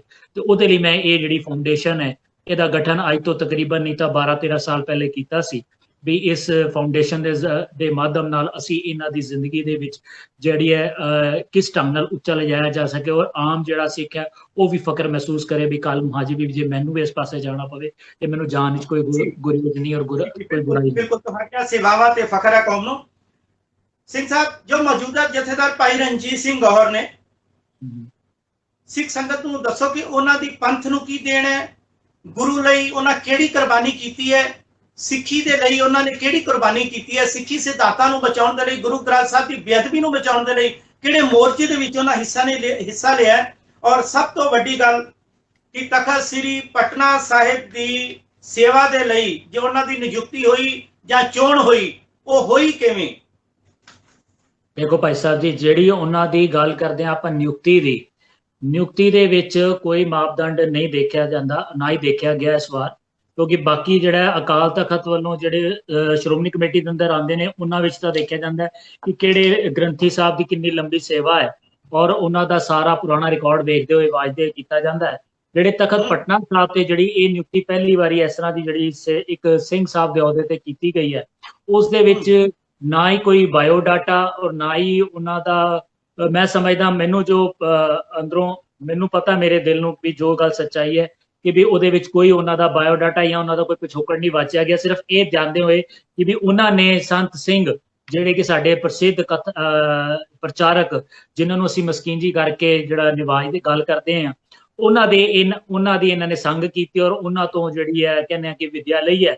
ਬਾਕੀ ਰਹਿ ਗਈ ਗੱਲ ਕੋਈ ਮੋਰਚਿਆਂ ਦੇ ਵਿੱਚ ਜਾਂ ਕੋਈ ਇਸ ਤਰ੍ਹਾਂ ਦੇ ਸਮੇਂ ਦੇ ਵਿੱਚ ਇਹਨਾਂ ਨੇ ਕੋਈ ਜੇਲਾਂ ਕੱਟੀਆਂ ਹੋਣੀਆਂ, ਕੋਈ ਇਸ ਤਰ੍ਹਾਂ ਦੀ ਕੁਰਬਾਨੀਆਂ ਕੀਤੀਆਂ ਹੋਣ, ਤਾਂ ਉਹਦੇ ਬਾਰੇ ਕੋਈ ਜ਼ਿਕਰ ਨਹੀਂ ਆਉਂਦਾ। ਇਹਨਾਂ ਦੇ ਬਾਰੇ ਇੰਨਾ ਜ਼ਰੂਰ ਜੋ ਗਿਆਨ ਹੈ ਕਿ ਵੀ ਇਹ ਇਹਨਾਂ ਨੇ ਆਪਣੀ ਜ਼ਿੰਦਗੀ ਜਿਹੜੀ ਹੈ ਇੱਕ ਬੜੇ ਹੀ ਮਸਤਾਨੇ ਦੇ ਘਰ ਤੋਂ ਕੀਤੀ ਹੈ, ਔਰ ਬੜੀ ਗਰੀਬੀ ਦੇ ਹਾਲਾਤ ਵਿੱਚੋਂ ਭਾਵੇਂ ਜੋ ਮੇਰੇ ਕੋਲ ਤੱਥ ਹੈਗੇ ਨੇ, ਔਰ ਸੇਵਾਦਾਰ ਤੋਂ ਆਪਣੀ ਇੱਕ ਸੇਵਾਦਾਰੀ ਕਰਦੇ ਹੋਏ ਤਕਰੀਬਨ 17-18 ਸਾਲ ਦੀ ਤੋਂ ਸੇਵਾਦਾਰੀ ਸ਼ੁਰੂ ਕਰਦੇ ਆ, ਫਿਰ ਗ੍ਰੰਥੀ ਕਿਤੇ ਲੱਗਦੇ ਆ, ਤੇ ਫਿਰ ਜਾ ਕੇ ਮਸਕੀਨ ਜੀ ਹੋਰਾਂ ਦੇ ਜਾ ਕੇ ਆਪਣੀ ਉਹਨਾਂ ਦੀ ਸੰਗਤ ਕਰਦੇ ਆ, ਤੇ ਉਹਦੇ ਬਾਅਦ ਜਿਹੜੀ ਉਹ ਉੱਥੋਂ ਦੀ ਜਿਹੜੀ ਕਥਾ ਕਰਨ ਦੀ ਵਿਧੀ ਹੈ ਸਿੱਖੀ ਔਰ ਕਥਾ ਕਰਨ ਦੀ ਸੇਵਾ ਜਾਚ ਲਈ, ਤੇ ਅੱਜ ਉਸ ਕਰਕੇ ਮੈਂ ਸਮਝਦਾ ਵੀ ਉਹਨਾਂ ਨੂੰ ਇਹ ਸੇਵਾ ਸਿਰਫ ਮਸਕੀਨ ਜੀ ਦੇ ਕਰਕੇ, ਵੀ ਇੱਕ ਮਸਕੀਨ ਜੀ ਦਾ ਪਰਛਾਵਾਂ ਇਹਨਾਂ ਦੇ ਨਾਮ ਦੇ ਨਾਲ ਹੈਗਾ ਸੀ ਜਿਹੜਾ ਕਿ ਇਹਨਾਂ ਨੂੰ ਸੇਵਾ ਮਿਲੀ। ਜੀ ਇਹ ਜੋ ਇਹਨਾਂ ਦੇ ਨਾਲ ਗੌਹਰ ਦੀ ਉਪਾਧੀ ਹੈ, ਇਹ ਉਪਾਧੀ ਇਹਨਾਂ ਨੂੰ ਕਿਵੇਂ ਮਿਲੀ ਸੀ ਜੀ? ਭਾਈ ਸਾਹਿਬ, ਜੋ ਮੇਰੇ ਕੋਲ ਗਿਆਨ ਹੈ, ਜਾਂ ਤਾਂ ਇਹ ਹੁਣ ਸੱਚ ਇਹ ਆਪ ਹੀ ਦੱਸ ਸਕਦੇ ਆ ਕਿ ਜੋ ਮੈਨੂੰ ਨਜ਼ਰ ਆਉਂਦਾ ਉਹ ਕਿਧਰੇ ਵੀ ਨਹੀਂ ਹੈ। ਹਾਂ, ਇੱਕ ਗੱਲ ਮੇਰੇ ਕੋਲ ਜ਼ਹਿਨ ਵਿੱਚ ਮੈਨੂੰ ਪੂਰੀ ਪਤਾ ਹੈ, ਔਰ ਇਹ ਗੱਲ ਮੈਨੂੰ ਕਬੂਲੀ ਹੈ। ਗਿਆਨੀ ਇਕਬਾਲ ਸਿੰਘ ਜਿਹੜੇ ਸਾਡੇ ਸਾਬਕਾ ਜਥੇਦਾਰ ਨੇ, ਉਹਨਾਂ ਨੇ ਮੈਂ ਜਥੇਦਾਰ ਲਫ਼ਜ਼ ਗਲਤੀ ਨਾਲ ਵਰਤੇ ਨਾ, ਮੈਂ ਸਿੰਘ ਸਾਹਿਬ ਹੀ ਕਹਿੰਦਾ ਇਹਨਾਂ ਨੂੰ, ਕਿਉਂਕਿ ਸਾਡੇ ਕੋਲ ਜਿਹੜੀ ਹੈ ਉੱਥੇ ਹੈਡ ਗ੍ਰੰਥੀ ਦੀ ਵੱਡੀ ਪੋਸਟ ਹੈ, ਤੇ ਸਿੰਘ ਸਾਹਿਬ ਗਿਆਨੀ ਇਕਬਾਲ ਸਿੰਘ ਹੋਰੀ ਜਿਹੜੇ ਕਿ ਸਾਬਕਾ ਸਿੰਘ ਸਾਹਿਬ ਨੇ, ਉਹਨਾਂ ਨੇ ਮੈਨੂੰ ਜੋ ਬੀਤੇ ਦਿਨੀ ਗੱਲ ਹੋਈ, ਜਦੋਂ ਕਿ ਇਹਨਾਂ ਨੂੰ ਸੇਵਾ ਅਸੀਂ ਦੇ ਚੁੱਕੇ ਸੀ, ਤੇ ਮੇਰੀ ਉਹਨਾਂ ਨਾਲ ਮੁਲਾਕਾਤ ਜਿਹੜੀ ਹੈ ਕਰਤਾਰਪੁਰ ਸਾਹਿਬ ਜਿਹੜੀ ਹੈ ਉੱਥੇ ਹੋਈ ਹੈ, ਤੇ ਉੱਥੇ ਇਹਨਾਂ ਨੇ ਮੈਨੂੰ ਸਗੋਂ ਕਿਹਾ ਕਿ ਬਈ ਤੇਰੇ ਵੱਲੋਂ ਇਹ ਬਿਆਨ ਅਖਬਾਰਾਂ ਵਿੱਚ ਆਇਆ ਹੈ ਕਿ ਵੀ ਮੇਰੇ ਵੱਲੋਂ ਦਿੱਤੀਆਂ ਉਪਾਧੀਆਂ, ਸਨਮਾਨ ਤੇ ਜਿਹੜੇ ਤਨਖਾਹੀਏ ਕੀਤੇ ਨੇ ਸਾਰੇ ਰੱਦ ਕੀਤੇ ਜਾਣੇ ਚਾਹੀਦੇ ਨੇ। ਮੈਂ ਕਿਹਾ ਜੀ ਬਿਲਕੁਲ, ਮੈਂ ਮੰਗ ਕੀਤੀ ਹੈ ਬਈ ਆਪ ਜੀ ਵੱਲੋਂ ਜੋੜਾ ਵੀ ਕਈ ਰੇਵੜੀਆਂ ਵਾਕਨ ਸਨਮਾਨ ਵੰਡੇ ਗਏ ਨੇ, ਵੀ ਜਿਹੜਾ ਕਿ ਬੜੀ ਵੱਡੀ ਇੱਕ ਤਖਤ ਸਾਹਿਬ ਤੋਂ ਸਨਮਾਨ ਦੇਣਾ ਬੜੀ ਵੱਡੀ ਗੱਲ ਸੀ, ਲੇਕਿਨ ਆਪ ਜੀ ਨੇ ਤਾਂ ਬਸ ਹੋਲਸੇਲ ਦੇ ਭਾਅ ਨਾਲ ਵੰਡੀ। ਔਰ ਜਿਹੜੀ ਤਨਖਾਹੀ ਕੀਤੀ ਉਹਦੇ ਵਿੱਚ ਕਈ ਮਹਾਨ ਸ਼ਖਸੀਅਤਾਂ, ਕਈ ਸੰਤ ਮਹਾਂਪੁਰਖ ਤੇ ਕਈ ਐਸੇ ਸੇਵਾ ਦੇ ਨਿਸ਼ਕਾਮ ਸੇਵਾ ਕਰਨ ਵਾਲੇ ਜਿਨ੍ਹਾਂ ਤੋਂ ਕੋਈ ਦਾਗ ਨਹੀਂ, ਲੇਕਿਨ ਬਸ ਆਪ ਜੀ ਦੀ ਉਹਨਾਂ ਨੇ ਹਉਮੈ ਜਾਂ ਆਪ ਜੀ ਨਾਲ ਉਹਨਾਂ ਦੀ ਇਹ ਗੱਲ ਹਾਂ ਦੇ ਵਿੱਚ ਆ ਨਹੀਂ ਪਈ, ਤੇ ਆਪ ਜੀ ਨੇ ਉਹਨਾਂ ਨੂੰ ਤਨਖਾਹੀਆ ਜਿਹੜਾ ਕਰਕੇ ਇੱਕ ਗਲਤ ਕੌਮ ਦੇ ਵਿੱਚ ਮੈਸੇਜ ਦਿੱਤਾ, ਤੇ ਹੋਣੀ ਚਾਹੀਦੀ। ਕਹਿੰਦਾ ਫਿਰ ਇਹ ਕਰਨਗੇ ਵੀ ਗਿਆਨੀ ਰਣਜੀਤ ਸਿੰਘ ਕਰਨਗੇ, ਇਹਨਾਂ ਨੂੰ ਤਾਂ ਮੈਂ ਖੁਦ ਜਿਹੜੀ ਹੈ ਗੋਰੇ ਮਸਕੀਨ ਦੀ ਉਪਾਧੀ ਤਾਂ ਮੈਂ ਦਿੱਤੀ ਹੈ, ਤੇ ਇਹ ਕਿੱਥੋਂ ਕਰਨਗੇ। ਤੇ ਮੈਂ ਉਸ ਦਿਨ ਤੋਂ ਥੋੜਾ ਜਿਹਾ ਸੋਚੀ ਪੈ ਗਿਆ ਕਿ ਵੀ ਮੈਨੂੰ ਅੱਜ ਤੱਕ ਹੋਰ ਤਾਂ ਕਿਧਰੋਂ ਸਾਬਤ ਜਾਂ ਕੋਈ ਐਸੀ ਕਹਿ ਲਈਏ ਵੀ ਕੋਈ ਸਮਾਗਮ ਐਸਾ ਜਾਂ ਕੋਈ ਐਸੀ ਤੱਥ ਸਾਹਮਣੇ ਨਹੀਂ ਆਇਆ ਵੀ ਇਹਨਾਂ ਨੂੰ ਹੋਰ ਇਹ ਉਪਾਧੀ ਜਿਹੜੀ ਹੈ, ਜਿਹੜੀ ਆਪਣੇ ਨਾਂ ਦੇ ਨਾਲ, ਕਿਉਂਕਿ ਸੰਤ ਸਿੰਘ ਹੋਰਾਂ ਨੇ ਇਹਦੇ ਨਾਂ ਦੇ ਨਾਲ ਮਸਕੀਨ ਕਹਿੰਦੇ ਫਕੀਰ ਨੂੰ, ਗੌਰ ਕਹਿੰਦੇ ਹੀਰੇ ਨੂੰ। ਹੁਣ ਉਹ ਫਕੀਰ ਇਨਸਾਨ ਜਿਹੜਾ ਹੈ ਉਹ ਆਪਣੇ ਨਾਲ ਹੀਰਾ ਵਰਤ ਜਾਵੇ, ਉਹ ਮੈਨੂੰ ਥੋੜਾ ਜਿਹਾ ਸਮਝ ਨਹੀਂ ਪਈ ਵੀ ਮੇਰੀ ਜਿੰਨੀ ਤੁਛ ਬੁੱਧੀ ਹੈ। ਤੇ ਇਹਨਾਂ ਦੇ ਨਾਲ ਜਿਹੜਾ ਗੌਰ ਮਸਕੀਨ ਹੈ, ਜੋ ਮੈਨੂੰ ਅੱਜ ਤੱਕ ਸਮਝ ਆਈ ਹੈ ਕਿ ਉਹ ਗਿਆਨੀ ਇਕਬਾਲ ਸਿੰਘ ਸਾਬਕਾ ਸਿੰਘ ਸਾਹਿਬ ਤਖਤ ਪਟਨਾ ਸਾਹਿਬ ਵਾਲਿਆਂ ਨੇ ਜੋੜਾ ਹੈ ਕਿ ਵੀ ਉਹਨਾਂ ਨੇ ਉਪਾਧੀ ਇਹਨਾਂ ਨੂੰ ਦਿੱਤੀ। ਇਹ ਫ੍ਰੈਂਡਲੀ ਉਪਾਧੀ ਸੀ ਕਿ ਜਾਂ ਵਾਕਿਆ ਇਸ ਕਾਬਲ ਸੀ ਉਪਾਧੀ ਦੇ ਜੀ? ਦੇਖੋ ਜੀ, ਇਹ ਤਾਂ ਹੁਣ ਗਿਆਨੀ ਰਣਜੀਤ ਸਿੰਘ ਜੀ ਆਪਣੀ ਕਾਰਜਸ਼ੈਲੀ ਨਾਲ ਦੱਸ ਸਕਦੇ ਆ ਵੀ ਉਹਨਾਂ ਨੂੰ ਜਿਹੜਾ ਗੌਰ ਮਸਕੀਨ, ਗੌਰ ਦਾ ਮਤਲਬ ਹੀਰਾ, ਤੇ ਉਹ ਮਸਕੀਨ ਜੀ ਦਾ ਹੀਰਾ ਕਹਿ ਕੇ ਉਹਨਾਂ ਨੂੰ ਨਿਵਾਜਿਆ ਗਿਆ। ਤੇ ਜਦ ਕਿ ਮੈਂ ਸਮਝਦਾ ਸੰਤ ਸਿੰਘ ਹੋਰਾਂ ਦੇ ਨਾਮ ਦੇ ਨਾਲ ਮਸਕੀਨ, ਔਰ ਉਹਨਾਂ ਨੇ ਤੇ ਕਦੀ ਆਪਣੇ ਆਪ ਨੂੰ ਇਹ ਉੱਚਾ ਜਿਹੜਾ ਇੰਨੀ ਉਹ ਅਮੀਰੀ ਵਾਲੇ ਪਾਸੇ ਨਹੀਂ ਗਏ, ਉਹ ਤੇ ਫਕੀਰੀ ਵਾਲੇ ਪਾਸੇ ਰਹੇ, ਤੇ ਇਹਨਾਂ ਦੇ ਨਾਲ ਚਲੋ ਨਾ ਜੁੜਿਆ। ਹੁਣ ਇਹਦੇ ਬਾਰੇ ਇਹ ਦੱਸਣ ਜਾਂ ਗਿਆਨੀ ਇਕਬਾਲ ਸਿੰਘ ਦੱਸ ਸਕਦਾ ਕਿ ਜਿਹੜੇ ਫਰੈਂਡਲੀ ਮੈਚ ਆ ਵੀ ਜਿਹੜੇ ਤਾਂ ਮੈਂ ਸਮਝਦਾ ਅੱਜ ਤੱਕ ਉਹਨਾਂ ਵੱਲੋਂ ਜਿਹੜੇ ਤਨਖਾਹੀਏ ਕੀਤੇ ਗਏ ਆ, ਜਿਹੜੇ ਉਪਾਧੀਆਂ ਨੇ ਦਿੱਤੀਆਂ ਗਈਆਂ, ਜਿਹੜੀਆਂ ਰੇਵੜੀਆਂ ਵਾਕਨ ਵੰਡੀਆਂ ਗਈਆਂ, ਔਰ ਕਈ ਸੰਤਾਂ ਵੱਡੇ ਮਹਾਂਪੁਰਖਾਂ ਦੀਆਂ ਜਿਹੜੀਆਂ ਜਿਨ੍ਹਾਂ ਲਈ ਭੰਡੀ ਪ੍ਰਚਾਰ ਗਲਤ ਹੋਇਆ, ਔਰ ਜਿਹਦੀ ਮੈਂ ਮੰਗ ਕੀਤੀ, ਜਿਹੜੀ ਅੱਜ ਤੱਕ ਉਹਦਾ ਨਿਵਾਰਣ ਜਾਂ ਉਹਦੇ ਬਾਰੇ ਕੋਈ ਫੈਸਲਾ ਨਹੀਂ ਲਿੱਤਾ ਗਿਆ, ਉਹਨੂੰ ਲਟਕਾਇਆ ਗਿਆ, ਜਦਕਿ ਆਲਮੋਸਟ ਸਮਝ ਲਓ ਆਉਣ ਵਾਲੇ ਦਿਨਾਂ ਸਾਲ ਹੋਣ ਵਾਲਾ ਇਹਨਾਂ ਦੀ ਸੇਵਾ ਨੂੰ। ਤੇ ਫਿਰ ਹੁਣ ਇਹਦੇ ਵਿੱਚ ਹੁਣ ਫਰੈਂਡਲੀ ਹੈ ਕਿ ਵੀ ਹਾਂ ਆਪਸ ਵਿੱਚ ਉਹਨਾਂ ਦੀ ਇੱਕੋ ਸੋਚ ਹੈ ਜਾਂ ਕੀ ਸਾਂਝ ਹੈ, ਇਹ ਤਾਂ ਹੁਣ ਇਹੀ ਸਮਝਾ ਸਕਦੇ ਜੀ। ਅੱਛਾ, ਤਨਖਾਹੀਆ ਕਰਾਰ ਦਾ ਤੁਸੀਂ ਹੁਣੇ ਜ਼ਿਕਰ ਕੀਤਾ ਸੀ, ਮੈਂ ਤੁਹਾਡੇ ਤੋਂ ਪੁੱਛਣਾ ਚਾਹਨਾ ਕਿ ਜਿਹੜੇ ਤਨਖਾਹੀਏ ਨੇ ਉਹਦਾ ਤੇ ਇੱਕ ਸਿਧਾਂਤ ਹੈ, ਇੱਕ ਪਰੰਪਰਾ ਹੈ, ਇੱਕ ਪੰਜ ਪ੍ਰਧਾਨੀ ਪਰੰਪਰਾ ਹੈ। ਤਖਤ ਸਾਹਿਬ ਤੇ ਆਣ ਕੇ ਕੋਈ ਬੰਦਾ ਫਰਿਆਦ ਕਰਦਾ, ਫਰਿਆਦ ਤੋਂ ਬਾਅਦ ਜਿਹੜੇ ਸਿੰਘ ਸਾਹਿਬਾਨ ਹੁੰਦੇ ਨੇ, ਪੰਜ ਸਿੰਘ ਸਾਹਿਬਾਨ, ਉਹਨਾਂ ਨੂੰ ਸੁਣਦੇ ਨੇ, ਉਹਦੇ ਬਾਅਦ ਵਿਚਾਰ ਹੁੰਦੀ ਹੈ, ਉਹਦੇ ਬਾਅਦ ਤਨਖਾਹੀਆਂ ਦੀ ਗੱਲ ਹੁੰਦੀ ਹੈ ਕਿ ਤਨਖਾਹ ਲਾਉਣ ਦੇ ਯੋਗ ਹੈ, ਮਾਫ ਕਰਨ ਦੇ ਯੋਗ ਹੈ ਜਾਂ ਨਹੀਂ ਹੈ। ਸੋ ਤਨਖਾਹੀਏ ਕਿਸ ਸਿਧਾਂਤ ਤੇ ਮਤਲਬ ਕਿਸ ਤਰੀਕੇ ਨਾਲ ਅਪਣਾਏਗੇ? ਤੁਹਾਨੂੰ ਲੱਗਦਾ ਕਿ ਜੋ ਕੁਝ ਹੋਇਆ ਤਨਖਾਹੀਏ ਕਰਾਰ ਜਿਹੜੇ ਦਿੱਤੇ ਨੇ ਉਹਨਾਂ ਨਾਲ ਇਨਸਾਫ ਹੋਇਆ ਕਿ ਬੇਇਨਸਾਫੀ? ਕਿਉਂਕਿ ਸੁਣਨ ਚ ਤੇ ਇਹ ਵੀ ਆਇਆ ਕਿ ਜਿਹੜੇ ਤਨਖਾਹੀਏ ਸੀਗੇ ਇਹ ਕਹਿ ਦਈਏ ਲਾਗਤਬਾਜ਼ੀ ਦਾ ਜ਼ਿਆਦਾ ਨਤੀਜਾ ਨਿਕਲਿਆ ਜਾਂ ਅੰਦਰਲੀ ਰੰਜਿਸ਼ ਸੀ, ਉਹਦੇ ਮੁਤਾਬਕ ਜਿਹੜੇ ਉਹਨਾਂ ਦੇ ਆਖੇ ਵੇਖੇ ਚ ਨਹੀਂ ਉਹ ਤਨਖਾਹੀਏ ਹੋ ਜਾਂਦੇ ਨੇ। ਕੀ ਏਦਾਂ ਦੀ ਗੱਲ ਹੁੰਦੀ ਕੋਈ? ਦੇਖੋ ਜੀ, ਤਖਤ ਪਟਨਾ ਸਾਹਿਬ ਦੇ ਉੱਤੇ ਜੋ ਮੈਂ ਉਹਨਾਂ ਦਾ ਸਮਾਂ ਦੇਖਿਆ ਔਰ ਉਹਨਾਂ ਦੀ ਕਾਰਜਸ਼ੈਲੀ ਜਿਹੜੀ ਉਹਨਾਂ ਨੇ ਤਨਖਾਹੀਆ ਉਸ ਵੇਲੇ ਗਿਆਨੀ ਇਕਬਾਲ ਸਿੰਘ ਹੋਰਾਂ ਨੇ ਕੀਤੇ ਨੇ, ਉਹਦੇ ਵਿੱਚ ਬਹੁਤਾ ਆਪਸੀ ਰੰਜਿਸ਼, ਲਾਗਤਬਾਜ਼ੀ, ਔਰ ਜਿਹੜੇ ਜਿਸਨੇ ਉਹਨਾਂ ਦੀ ਗੱਲ ਨਹੀਂ ਸਮਝਣੀ, ਜਿਹੜੇ ਉਹਨਾਂ ਦੀ ਗਲਤ ਗੱਲ ਨੂੰ ਗਲਤ ਕਹਿ ਰਹੇ ਨੇ, ਉਹ ਉਹਨਾਂ ਦੀ ਹਾਂ ਦੇ ਵਿੱਚ ਹਾਂ ਨਹੀਂ ਮਿਲਾ ਰਹੇ, ਉਹਨਾਂ ਨੂੰ ਉਹਨਾਂ ਨੇ ਕਿਸੇ ਨਾ ਕਿਸੇ ਕਾਰਨਵਸ਼ ਕੀਤਾ। ਔਰ ਜਦ ਕਿ ਮੈਂ ਇਹਦੇ ਵਿੱਚ ਤੁਹਾਨੂੰ ਇਸ਼ਾਰਾ ਦੱਸ ਦਿੰਦਾ, ਉਹਨਾਂ ਨੇ ਤੇ ਐਸੇ ਸ਼੍ਰੋਮਣੀ ਕਾਰ ਸੇਵਾ ਵਾਲੇ ਬਾਬੇ ਜਿਹੜੀ ਸੰਪਰਦਾਵਾਂ ਨੇ, ਉਹਨਾਂ ਦੇ ਮੁਖੀਆਂ ਤੱਕ ਲਈ ਇੰਨੀ ਗੰਦੀ ਭਾਸ਼ਾ ਵਰਤੀ ਔਰ ਤਨਖਾਹੀਆ ਅੱਜ ਤੱਕ ਕੀਤਾ ਹੋਇਆ ਕਾਗਜ਼ਾਂ ਵਿੱਚ, ਜਿਨ੍ਹਾਂ ਦੀਆਂ ਸੇਵਾਵਾਂ ਅੱਜ ਵੀ ਸ਼੍ਰੋਮਣੀ ਕਮੇਟੀ, ਦਿੱਲੀ ਕਮੇਟੀ ਔਰ ਤਖਤ ਪਟਨਾ ਸਾਹਿਬ ਦੀ ਕਮੇਟੀ ਲੈ ਰਹੀਆਂ ਨੇ, ਔਰ ਅੱਜ ਵੀ ਉਹ ਤਨਖਾਹੀਏ ਨੇ। ਕਾਗਜ਼ਾਂ ਦੇ ਵਿੱਚ ਅੱਜ ਵੀ ਉਹਨਾਂ ਨੂੰ ਰੱਦ ਨਹੀਂ ਕੀਤਾ ਗਿਆ। ਇਹ ਨਹੀਂ ਕਿਸੇ ਨੇ ਮੈਸੇਜ ਕੀਤਾ ਦਿੱਤਾ, ਜਦਕਿ ਇਹਨਾਂ ਦਾ ਫਰਜ਼ ਬਣਦਾ ਸੀ ਇਹ ਕਹਿਣਾ ਕਿ ਵੀ ਇਹ ਜਿਹੜੇ ਕਾਰਜ ਕੀਤੇ ਗਏ ਉਹ ਗਲਤ ਨੇ, ਗਲਤ ਨੂੰ ਗਲਤ ਠਹਿਰਾਉਣ ਦੀ ਹਿੰਮਤ ਰੱਖੀ ਜਾਣੀ ਚਾਹੀਦੀ ਹੈ। ਇਹ ਇਨਸਾਨ ਦਾ ਕਿਰਦਾਰ ਹੈ ਔਰ ਇਹ ਉਹਦੇ ਤੇ ਬੈਠਣ ਵਾਲੇ ਇਹ ਹਰ ਵਿਅਕਤੀ ਦਾ ਫਰਜ਼ ਹੈ ਕਿ ਉਹ ਸੱਚ ਨੂੰ ਸੱਚ, ਗਲਤ ਨੂੰ ਗਲਤ ਕਵੇ ਔਰ ਗੁਰਮਤਿ ਦੇ ਸਿਧਾਂਤ ਤੇ ਚੱਲੇ। ਉੱਥੇ ਤਾਂ ਬਿਨਾਂ ਬੁਲਾਏ, ਬਿਨਾਂ ਫਰਿਆਦ, ਬਿਨਾਂ ਕਿਸੇ ਦੀ ਸਪਸ਼ਟੀਕਰਨ, ਬਿਨਾਂ ਕਿਸੇ ਦੇ ਗੱਲ ਕੀਤੇ ਸਿੱਧਾ ਤਨਖਾਹੀਆ ਬਈ ਤੁਸੀਂ ਤਨਖਾਹੀ ਹੋ, ਗੱਲ ਖਤਮ ਹੋ। ਜੀ ਬਿਲਕੁਲ ਜੀ, ਤੁਹਾਡਾ ਕਹਿਣ ਦਾ ਮਤਲਬ ਹੈ ਕਿ ਤਨਖਾਹੀਏ ਵੀ ਜਿਹੜੇ ਨੇ ਉਹ ਰਿਓੜੀਆਂ ਵਾਂਗੂ ਕੀਤੇ ਗਏ, ਜਿੱਦਾਂ ਰਿਓੜੀਆਂ ਦੇ ਨਾਲ ਕਹਿੰਦੇ ਉਪਾਧੀਆਂ ਵੰਡੀਆਂ ਨੇ, ਵੈਸੇ ਹੀ ਤਨਖਾਹੀਆ ਜਿਹਦਾ ਜੀ ਕੀਤਾ ਜਾਨੀ ਕਿ ਚੰਮ ਦੀਆਂ ਚਲਾਈਆਂ, ਇਹ ਅਸੀਂ ਕਹਿ ਦਈਏ। ਬਿਲਕੁਲ ਸੱਚ ਕਹਿ ਰਹੇ ਹੋ ਜੀ ਤੁਸੀਂ। ਕਿਸੇ ਨੂੰ ਵੀ ਉਹਨਾਂ ਨੇ ਕਿਸੇ ਨੂੰ ਨਹੀਂ ਦੇਖਣਾ, ਬਸ ਜਿਸਨੇ ਜਿਹਨੂੰ ਮਾੜਾ ਲੱਗਾ ਵੀ ਇਹਨੇ ਮੈਨੂੰ ਗਲਤ ਕਹਿਤਾ ਹੈ, ਬਈ ਇਹਨਾਂ ਦੀ ਗਲਤ ਕਰਨੀ ਨੂੰ ਗਲਤ ਨਾ ਕਹੋ। ਬਈ ਮੈਂ ਅਗਰ ਭਾਵੇਂ ਅੱਜ ਦੇ ਸਿੰਘ ਸਾਹਿਬ ਗਿਆਨੀ ਰਣਜੀਤ ਸਿੰਘ ਹੋਣ ਜਾਂ ਗਿਆਨੀ ਹਰਪ੍ਰੀਤ ਸਿੰਘ ਸਾਡੇ ਅਕਾਲ ਤਖਤ ਦਾ ਸਾਹਿਬ ਦੇ ਜਥੇਦਾਰ ਨੇ, ਅਗਰ ਉਹ ਕਿਧਰੇ ਨਾ ਕਿਧਰੇ ਕੋਈ ਗਲਤ ਕਹਿ ਸਕਦੇ ਨੇ, ਅਗਰ ਕੋਈ ਸਿੱਖ ਇਹਨਾਂ ਨੂੰ ਉੱਠ ਕੇ ਕਹਿ ਦੇਵੇ, ਜੇ ਤਾਂ ਇਕਬਾਲ ਸਿੰਘ ਹੋਣ ਇਹਨਾਂ ਦੀ ਜਗ੍ਹਾ ਤਾਂ ਤਨਖਾਹੀਆ ਕਰ ਦੇਣ। ਹੁਣ ਇਹ ਇਹਨਾਂ ਦਾ ਹਾਲੇ ਸਮਾਂ ਕਾਰਜਕਾਲ ਚੱਲ ਰਿਹਾ, ਮੈਂ ਸਮਝਦਾ ਇਹਨਾਂ ਨੂੰ ਇਹੋ ਜਿਹੇ ਕਾਰਜ ਸ਼ਾਇਦ, ਮੈਨੂੰ ਨਹੀਂ ਉਮੀਦ ਕਿ ਇਹ ਕਰਨਗੇ, ਕਿਉਂਕਿ ਬੜਾ ਫਰਕ ਹੈ।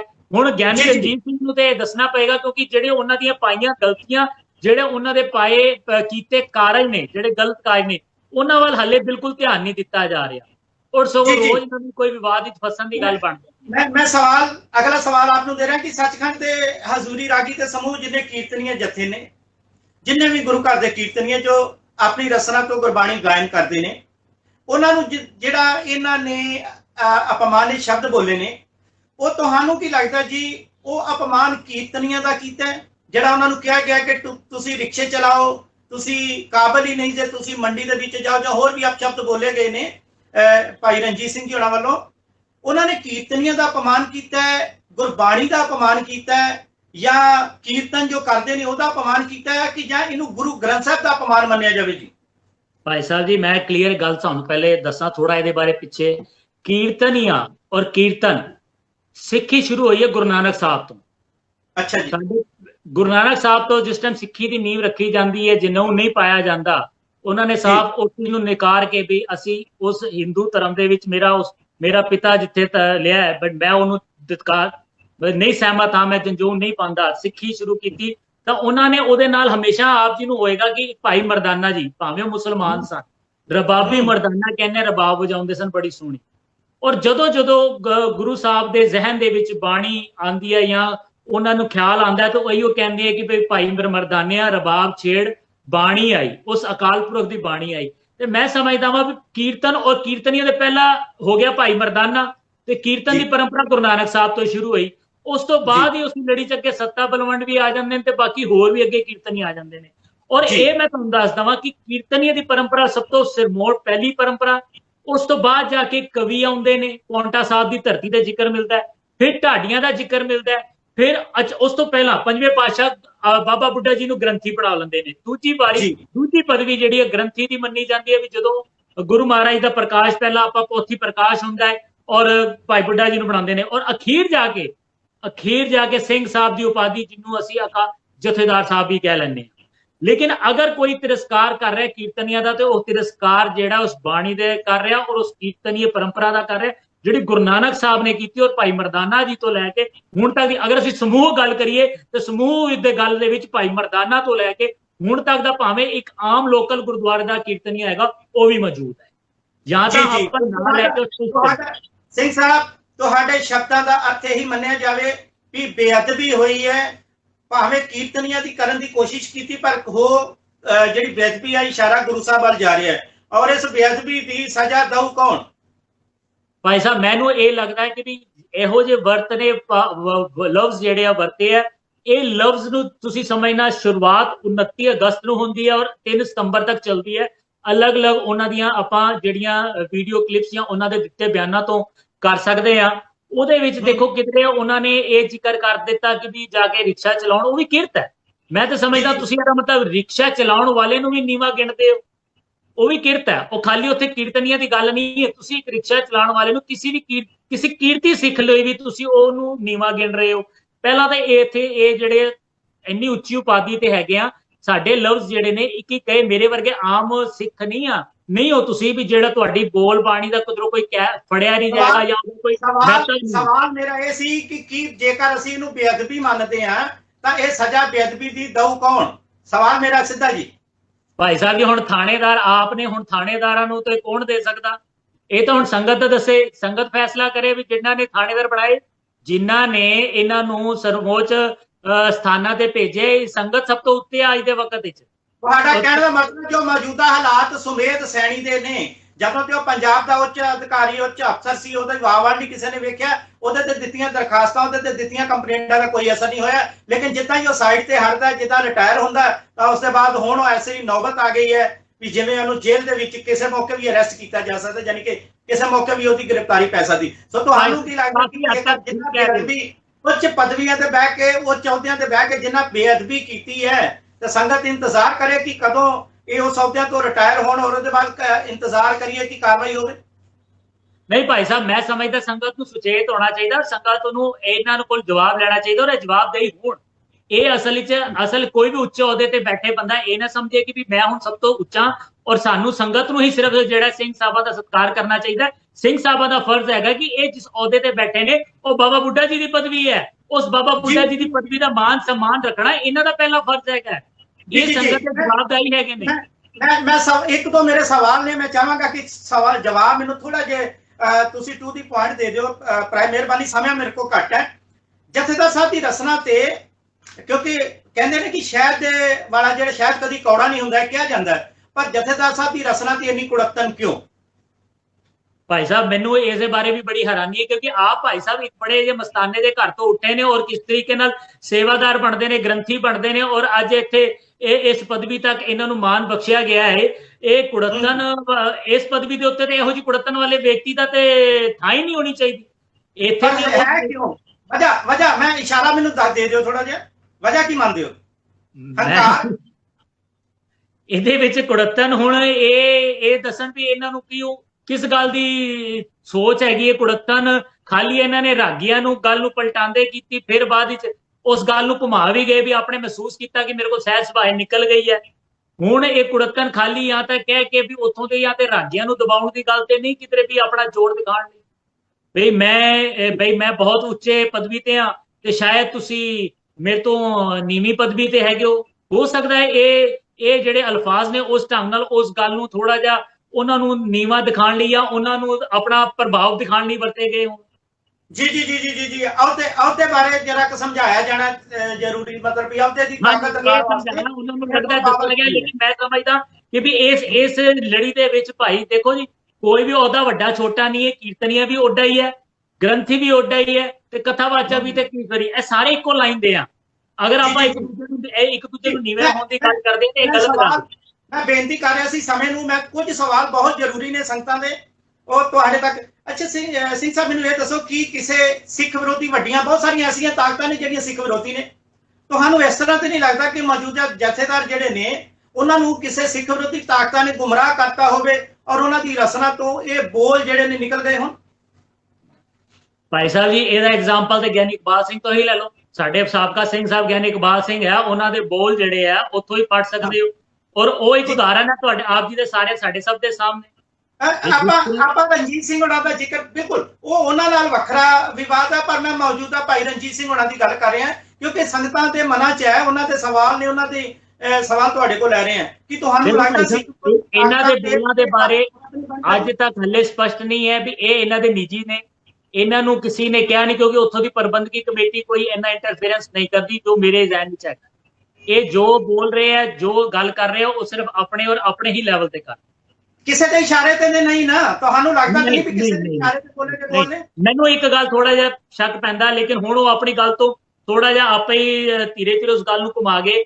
ਮੈਂ ਸਮਝਦਾ ਵਾਂ ਇਹਨਾਂ ਨੇ ਉਸ ਵੇਲੇ ਜਿਹੜੀ ਗੱਲ ਕੀਤੀ ਉਹ ਕਿਧਰੇ ਨਾ ਕਿਧਰੇ ਸਿੰਘ ਸਾਹਿਬ, ਦਰਬਾਰ ਸਾਹਿਬ ਦੇ ਸਿੰਘ ਸਾਹਿਬ ਹੋਰਾਂ ਨੂੰ ਖੁਸ਼ ਕਰਨ ਲਈ ਜਾਂ ਕਿਧਰੇ ਉਹਨਾਂ ਦੇ ਨਾਲ ਆਪਣੇ ਆਪ ਨੂੰ ਖੜਾ ਕਰਨ ਵਾਸਤੇ ਵੀ ਮੈਂ ਤੁਹਾਡੇ ਨਾਲ ਜੋ ਤੁਸੀਂ ਕਹਿ ਰਹੇ ਹੋ ਜਾਂ ਜਿਸ ਤਰ੍ਹਾਂ ਦਾ ਤੁਹਾਡਾ ਵਿਵਹਾਰ ਰਿਹਾ ਹੈ ਵੀ ਉਹ ਬਿਲਕੁਲ ਠੀਕ ਹੈ, ਉਹਦੇ ਨਾਲ ਉਹਨਾਂ ਨੇ ਹਾਂ ਦੇ ਵਿੱਚ ਹਾਂ ਮਿਲਾਉਣ ਲਈ ਸ਼ਾਇਦ ਇਹ ਲਫ਼ਜ਼ ਕਹਿ ਦਿੱਤੇ। ਲੇਕਿਨ ਬਾਅਦ ਵਿੱਚ ਜਦੋਂ ਹੁਣ ਤੁਸੀਂ ਦੇਖ ਹੀ ਰਹੇ ਹੋ ਜਿਸ ਤਰ੍ਹਾਂ ਉਹਨਾਂ ਦੀ ਆਪਸੀ ਗੱਲ ਵਕੜੀਆਂ ਪੈ ਰਹੀਆਂ, ਤੇ ਉਹਦੇ ਵਿੱਚ ਇਹਨਾਂ ਦੇ ਵੀ ਉਸ ਤਰੀਕੇ ਨਾਲ ਧੀਰੇ ਧੀਰੇ ਜਿਹੜਾ ਸਿੱਧਾ ਸਪਸ਼ਟ ਤੇ ਇਹ ਕਹਿਣਾ ਕਿ ਵੀ ਹਾਂਜੀ ਵੀ ਮੇਰੇ ਤੋਂ ਗਲਤੀ ਹੋਈ, ਉਹ ਕਿਉਂਕਿ ਹੁਣ ਵੱਡੇ ਅਹੁਦੇ ਤੇ ਨੇ, ਉਹ ਤੇ ਨਹੀਂ ਕਹਿ ਰਹੇ, ਲੇਕਿਨ ਆਪਣੀ ਗੱਲ ਨੂੰ ਧੀਰੇ ਧੀਰੇ ਮੁਕਾਉਣ ਵਾਲੇ ਪਾਸੇ ਲੈ ਗਿਆ।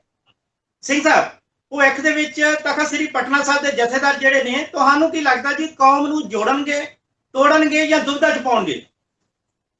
ਦੇਖੋ ਜੀ, ਅੱਜ ਦੇ ਸਮੇਂ ਤੱਕ ਹੁਣ ਤੱਕ ਤਾਂ ਦੁਬਿਧਾ ਵਿੱਚ ਹੀ ਪਾਇਆ ਜਾ ਰਿਹਾ। ਉਹਨਾਂ ਦੀ ਇੱਕ ਨਹੀਂ ਕਈ ਵਾਰੀ ਕਈ ਚੀਜ਼ਾਂ ਨੇ, ਹਾਲੇ ਉਹ ਕੌਮ ਨੂੰ ਜੋੜਨ ਵਾਲੀ ਗੱਲ, ਉਹਨਾਂ ਦੀ ਬੋਲਬਾਣੀ, ਬੋਲਣ ਦਾ ਸਟਾਈਲ ਔਰ ਗੱਲ ਕਰਨ ਦਾ ਸਟਾਈਲ ਬਹੁਤ ਮਿੱਠਾ ਹੈ। ਉਸ ਤੋਂ ਮੈਂ ਵੀ ਪ੍ਰਭਾਵਿਤ ਹਾਂ ਜਦੋਂ ਗੱਲ ਕਰਦੇ ਆ, ਲੇਕਿਨ ਜਦੋਂ ਉਹਨਾਂ ਦੀ ਗੱਲ ਸੰਗਤ ਦੇ ਵਿੱਚ ਕਰਨੀ ਔਰ ਬੰਦ ਕਮਰੇ ਦੇ ਵਿੱਚ ਉਹਨਾਂ ਦਾ ਜਿਹੜਾ ਗੱਲ ਕਰਨ ਦਾ ਢੰਗ ਜਿਹੜਾ, ਉਹ ਬਹੁਤ ਫਰਕ ਹੈ, ਬਹੁਤ ਫਰਕ ਹੈ। ਮੈਨੂੰ ਉੱਥੋਂ ਥੋੜਾ ਜਿਹਾ ਬੜਾ ਸ਼ੱਕ ਜਿਹਾ ਪੈਂਦਾ ਵੀ ਜਿਹੜਾ ਅੱਜ ਤੱਕ ਇਹ ਹੋ ਗਿਆ, ਮੈਂ ਕਈ ਵਾਰੀ ਉਹਨਾਂ ਨੂੰ ਕਈ ਚੀਜ਼ਾਂ ਤੇ ਦਰਖਾਸਤ ਦਿੱਤੀ, ਕਈ ਚੀਜ਼ਾਂ ਤੇ ਮਸਲਿਆਂ ਤੇ ਗੱਲ ਕੀਤੀ ਹੈ, ਲੇਕਿਨ ਉਹਦਾ ਜਵਾਬ ਹਲੇ ਤੱਕ ਮੈਨੂੰ ਨਹੀਂ ਆ ਰਿਹਾ। ਸਗੋਂ ਗੌਰ ਸਾਹਿਬ, ਤਖਤ ਸਾਹਿਬਾਨਾਂ ਨੂੰ ਇਹਨਾਂ ਨੇ ਇੱਕ ਨਵਾਂ ਵਿਵਾਦ ਜਿਹੜਾ ਹੁਣ ਫਿਰ ਉੱਠ ਖੜਿਆ ਜੀ, ਉਹ ਗੌਰ ਸਾਹਿਬ ਵੱਲੋਂ ਨਾ ਤਖਤ ਸਾਹਿਬਾਨਾਂ ਨੂੰ ਮਾਤਾ ਪਿਤਾ ਦੇ ਵਿੱਚ ਇਸ ਤਰੀਕੇ ਨਾਲ ਵੰਡ ਦਿੱਤਾ ਗਿਆ, ਜਦਕਿ 5 ਤਖਤ ਮਹਾਨ ਨੇ, ਸਿੱਖ ਕੌਮ ਦੀ ਸ਼ਾਨ ਨੇ, ਸਿੱਖੀ ਦੀ ਸ਼ਾਨ ਨੇ। ਸੋ ਉਹਨਾਂ ਤਖਤਾਂ ਨੂੰ ਅਜੇ ਤੱਕ ਕਿਸੇ ਨੇ ਨਾਮ ਨਹੀਂ ਸੀ ਦਿੱਤਾ ਇਸ ਤਰ੍ਹਾਂ ਦਾ, ਜੋ ਗੌਰ ਸਾਹਿਬ ਵੱਲੋਂ ਇਹ ਨਾਮ ਦਿੱਤਾ ਗਿਆ ਜੀ, ਮਾਤਾ ਪਿਤਾ ਤੇ ਅੱਗੇ ਬੱਚੇ ਕਹਿ ਦਿੱਤਾ ਗਿਆ। ਤੁਹਾਨੂੰ ਲੱਗਦਾ ਜੀ ਇਹ ਵਾਜਿਬ ਹੈ? ਭਾਈ ਸਾਹਿਬ ਜੀ, ਇਹ ਗੱਲ ਤੁਹਾਡੀ, ਤੁਸੀਂ ਜੋ ਗੱਲ ਮੈਨੂੰ ਕਹੀ ਹੈ, ਇਹ ਮੇਰੇ ਬੜੇ ਦਿਨਾਂ ਦੇ ਜ਼ਿਹਨ ਵਿੱਚ ਆ ਰਹੀ ਹੈ ਔਰ ਬਕਾਇਦਾ ਮੈਂ ਇਹਦੇ ਬਾਰੇ 2-3 ਵਾਰੀ ਸੁਣ ਬੈਠਾ। ਇਹਨਾਂ ਨੇ ਇਹ ਕਿਹਾ ਵੀ ਅਕਾਲ ਤਖਤ ਜਿਹੜਾ ਇਹ ਸਿੱਖ ਕੌਮ ਦਾ ਪਿਓ ਤੇ ਮਾਂ ਜਿਹੜੀ ਹੈ ਤਖਤ ਪਟਨਾ ਸਾਹਿਬ ਹੈ, ਤੇ ਉਹਦੇ ਬਾਅਦ 3 ਤਖਤਾਂ ਦੀ ਮਾਂ ਹੈ। ਮੈਨੂੰ ਬੜੀ ਹੈਰਾਨੀ ਹੁੰਦੀ ਹੈ ਵੀ ਆਪਾਂ ਹੁਣ ਤਖਤ ਸਾਹਿਬ ਨੂੰ ਵੱਡਾ ਔਰ ਛੋਟਾ ਵਾਲੇ ਪਾਸੇ ਕਿਉਂ ਕਰ ਰਹੇ ਹਾਂ, ਜਦ ਕਿ ਤਖਤ ਸਾਹਿਬ ਜਿਹੜਾ ਇਹ ਦੇਖਿਆ ਜਾਏ ਤੇ ਗੁਰੂ ਸਾਹਿਬ ਨੇ ਆਪਣੇ ਵੇਲੇ ਜਿਹੜਾ ਅਕਾਲ ਪੁੰਗਾ, ਜਿਹਨੂੰ ਅੱਜ ਅਸੀਂ ਅਕਾਲ ਤਖਤ ਸਾਹਿਬ ਕਹਿ ਲੈਂਦੇ ਹਾਂ, ਉਹਦੀ ਸਿਰਜਣਾ ਕੀਤੀ ਔਰ ਉਹਦੇ ਬਾਅਦ ਜਿਹੜੇ ਠੀਕ ਇਹ 4 ਤਖਤ ਜਿਹੜੇ ਦਸਮ ਪਾਤਸ਼ਾਹ ਨਾਲ ਜੁੜਦੇ ਆ। ਅਗਰ ਇਹ ਗੱਲ ਉੱਚੀ ਔਰ ਨੀਵੀਂ ਕਰਨ ਦੀ ਗੱਲ ਕਰੀਏ ਤੇ ਸਾਡੇ ਜ਼ਾਹਰਾ ਹਜ਼ੂਰ, ਹਾਜ਼ਰਾ ਹਜ਼ੂਰ ਸਾਹਿਬ ਸ੍ਰੀ ਗੁਰੂ ਗ੍ਰੰਥ ਸਾਹਿਬ ਮਹਾਰਾਜ ਨੇ, ਜਿਨ੍ਹਾਂ ਨੂੰ ਅਸੀਂ ਜਿਉਂਦੀ ਜਾਗਦੀ ਜੋਤ ਕਹਿੰਦੇ ਆ, ਉਹਨਾਂ ਨੂੰ ਮਹਾਰਾਜ ਨੇ ਗੁਰਿਆਈ ਜਿਹੜੀ ਬਖਸ਼ੀ ਹੈ, ਉਹ ਤਖਤ ਹਜ਼ੂਰ ਸਾਹਿਬ ਬਖਸ਼ੀ ਹੈ ਜੀ। ਤੇ ਫਿਰ ਤਖਤ ਹਜ਼ੂਰ ਸਾਹਿਬ ਨੂੰ ਆਪਾਂ ਕਿਵੇਂ ਛੋਟਾ ਗਿਣ ਸਕਦੇ ਹਾਂ, ਜਾਂ ਉਹਨਾਂ ਨੂੰ ਕਿਉਂ ਕਹਿ ਸਕਦੇ, ਕਿਵੇਂ ਕਹਿ ਸਕਦੇ ਹਾਂ? ਮੈਨੂੰ ਇਸ ਬਾਰੇ ਬੜੀ ਹੈਰਾਨੀ ਹੁੰਦੀ ਹੈ। ਇਹ ਇੱਕ ਨਵੀਂ ਦੁਬਿਧਾ ਜਿਹੜੀ ਖੜੀ ਕਰਨ ਦੀ ਔਰ ਨਵਾਂ ਇੱਕ ਵਿਵਾਦ ਕਰਨ ਵਾਲੇ ਪਾਸੇ ਤੇ ਨਹੀਂ ਕਿਧਰੇ ਜਾ ਰਿਹਾ। ਮੈਨੂੰ ਇਸ ਚੀਜ਼ ਬਾਰੇ ਬਹੁਤ ਡਰ ਹੈ।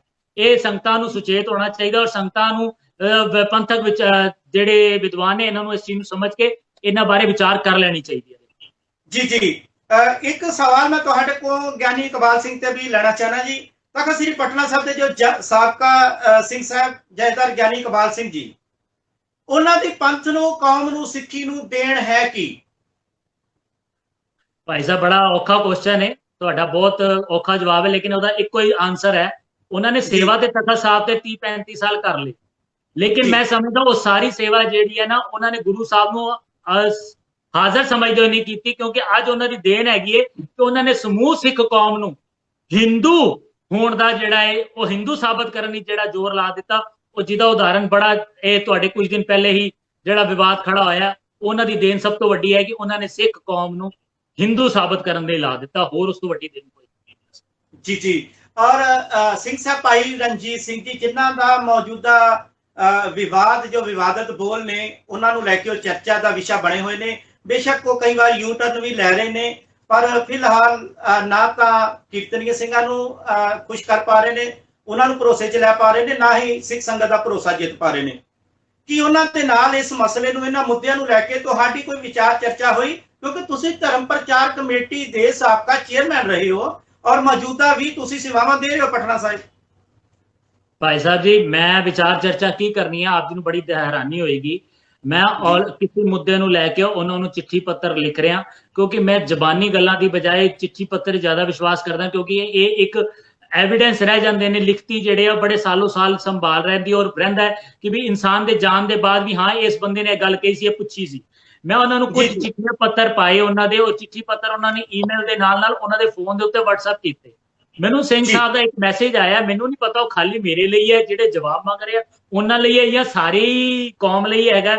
ਉਹਨਾਂ ਨੇ ਮੈਨੂੰ ਇੱਕ ਮੈਸੇਜ ਕਲੀਅਰ ਕਹਿ ਦਿੱਤਾ ਹੈ ਕਿ ਵੀ ਮੇਰੇ ਮੋਬਾਈਲ ਦੇ ਉੱਤੇ ਕੋਈ ਵੀ ਚਿੱਠੀ ਪੱਤਰੀ ਕਰਨੀ ਮੇਰੀ ਨਿਜਤਾ ਦਾ ਹਨਨ ਹੈ ਔਰ ਮੈਨੂੰ ਮੈਸੇਜ ਕਰਨ ਵਾਲਾ ਦਾ ਮੈਂ ਇਹ ਜਿਹੜਾ ਮੇਰੇ ਕਹਿਣ ਦੇ ਬਾਵਜੂਦ ਕੋਈ ਮੈਨੂੰ ਕਰੇਗਾ ਤੇ ਮੈਂ ਉਸ ਨੂੰ ਨਿਜਤਾ ਦਾ ਹਨਨ ਸਮਝਾਂਗਾ। ਭਾਈ ਸਾਹਿਬ ਜੀ, ਮੈਂ ਤੇ ਇਹ 2 ਹੱਥ ਜੋੜ ਲਏ ਕਿ ਪਤਾ ਲੱਗੇ ਮੇਰੇ ਕੋਲ ਗਲਤੀਵਸ਼ ਵੀ ਕੋਈ ਮੈਸੇਜ ਚਲਾ ਗਿਆ ਤੇ ਉਹਨਾਂ ਨੇ ਤਾਂ ਮੈਨੂੰ ਤਨਖਾਹੀਆ ਕਰ ਦੇਣਾ, ਜਿਵੇਂ ਗਿਆਨੀ ਇਕਬਾਲ ਸਿੰਘ ਜੀ ਬਿਨਾਂ ਆਪਣਾ ਜੋੜ ਦਿਖਾਣ ਲਈ ਕਰਦੇ ਸੀ। ਤੇ ਮੈਂ ਤਾਂ ਉਸ ਤੋਂ ਹੀ ਡਰਦੇ ਮਾਰੇ ਜੀ ਮੈਂ ਤਨਖਾਹ ਨਹੀਂ ਲਵਾਣੀ, ਮੈਂ ਕੋਈ ਗੁਨਾਹਗਾਰ ਨਹੀਂ ਹੈ, ਮੈਂ ਤਾਂ ਇੱਕ ਸਿੱਖ ਹਾਂ। ਔਰ ਮੇਰਾ ਫਰਜ਼ ਹੈ ਕਿ ਵੀ ਇਹ ਕੌਮ ਦੇ ਵੱਡੇ ਅਹੁਦੇ ਤੇ ਨੇ, ਇਹਨਾਂ ਨੂੰ ਸਿੱਖ ਦੀ ਹਰ ਸ਼ੰਸ਼ਾ ਦਾ, ਹਰ ਪ੍ਰਸ਼ਨ ਦਾ ਜਿਹੜਾ ਜਵਾਬ ਹੈ ਦੇਣਾ ਚਾਹੀਦਾ ਹੈ, ਕਿਉਂਕਿ ਇਹ ਬੜੇ ਵੱਡੇ ਅਹੁਦੇ ਤੇ ਨੇ। ਔਰ ਇਹਨਾਂ ਦਾ ਉਹ ਡਿਊਟੀ ਵੀ ਬਣਦੀ ਹੈ ਉੱਥੇ ਆਪਣੇ ਹਰ ਸਿੱਖ ਨੂੰ ਸਿਖਾਉਣਾ, ਔਰ ਹਰ ਸਿੱਖ ਦਾ ਸ਼ੰਸ਼ਾ ਦੂਰ ਕਰਨਾ, ਹਰ ਸਿੱਖ ਤੇ ਕਿਸੇ ਮੁਸ਼ਕਿਲ ਦੀ ਗੱਲ ਜਾਂ ਕਿਸੇ ਤਕਲੀਫ ਨੂੰ ਦੇਖਣਾ, ਸਮਝਣਾ ਔਰ ਉਸ ਦੇ ਬਾਰੇ ਜਵਾਬ ਦੇਣਾ ਇਹਨਾਂ ਦਾ ਫਰਜ਼ ਹੈ। ਇਹਨਾਂ ਨੇ ਤੇ ਉਹ ਗੱਲ ਕਹਿ ਕੇ ਕਿ ਵੀ ਮੈਂ ਅੱਜ ਤੋਂ ਬਾਅਦ ਮੈਨੂੰ ਫੋਨ ਮੈਸੇਜ ਕਰਨਾ ਵੀ ਮੇਰੀ ਨਿਜਤਾ ਦਾ ਹਨਨ ਹੈ, ਤੇ ਮੈਂ ਤੇ ਫਤਿਹ ਗੁਜ਼ਾਰੀ, ਮੈਂ ਡਰਦਾ ਜੀ। ਮੈਂ ਸੱਚ ਦੱਸ ਰਿਹਾ ਤੁਹਾਨੂੰ। ਸ਼ਾਇਦ ਆਪ ਜੀ ਨੂੰ ਵੀ ਇਹ ਸਲਾਹ ਦੇਣਾ ਵੀ ਸੋਚ ਸਮਝ ਕੇ ਸਿੰਘ ਸਾਹਿਬ ਨੂੰ ਪੁੱਛ ਲੈਣਾ ਵੀ ਮੈਸੇਜ ਕਦੋਂ ਕਰਨਾ ਹੈ ਕਿ ਨਹੀਂ ਕਰਨਾ। ਜੀ। ਸੋ ਅੱਜ ਦਾ ਜੋ ਵਿਸ਼ੇਸ਼ ਮੁੱਦਾ ਸੀ, ਬਹੁਤ ਹੀ ਭਾਵੁਕ ਔਰ ਬਹੁਤ ਹੀ ਸਿੱਖ ਕੌਮ ਨੂੰ ਦੁੱਧਾ 'ਚ ਖੜਾ ਕਰਨ ਵਾਲਾ ਜੋ ਇੱਕ ਵਿਵਾਦਤ ਪਿੱਛੇ ਜੇ ਬੋਲ ਜਿਹੜੇ ਨੇ ਉਹ ਚੱਲ ਰਹੇ ਸੀਗੇ, ਜੋ ਕੀਰਤਨੀਏ ਸਿੰਘ ਹਜ਼ੂਰੀ ਰਾਗੀ ਸਾਹਿਬਾਨ ਜਿਹੜੇ ਨੇ ਉਹਨਾਂ ਦੇ ਉੱਪਰ ਔਰ ਸਮੂਹ ਵਿਸ਼ਵ 'ਚ ਗੁਰੂ ਨਾਨਕ ਨਾਮ ਲੇਵਾ ਜਿਹੜੀ ਸਿੱਖ ਸੰਗਤ ਹੈ, ਜੋ ਜਿਨ੍ਹਾਂ ਦੇ ਸ਼ਬਦ ਆਪਣੇ ਕੰਨਾਂ ਰਾਹੀਂ ਸੁਣਦੇ ਨੇ, ਸਰਵਣ ਕਰਦੇ ਨੇ, ਔਰ ਉਹਨਾਂ ਕੀਰਤਨੀਏ ਸਿੰਘਾਂ ਦੇ ਉੱਪਰ ਤਖਤ ਸ੍ਰੀ ਪਟਨਾ ਸਾਹਿਬ ਦੇ ਮੌਜੂਦਾ ਸਿੰਘ ਸਾਹਿਬ ਭਾਈ ਰਣਜੀਤ ਸਿੰਘ ਗੌਹਰ ਜੀ ਵੱਲੋਂ ਕੀਤੀ ਗਈ ਜਿਹੜੀ ਟਿੱਪਣੀ ਸੀ, ਰਿਕਸ਼ਾ ਚਲਾਉਣ ਵਾਲੀ ਜਾਂ ਹੋਰ ਕੋਈ ਕਿਰਤ ਕਰਨ ਵਾਲੀ ਟਿੱਪਣੀ ਨੂੰ ਲੈ ਕੇ ਸਿੱਖ ਸੰਗਤ ਭਾਰੀ ਰੋਸ ਹੈ।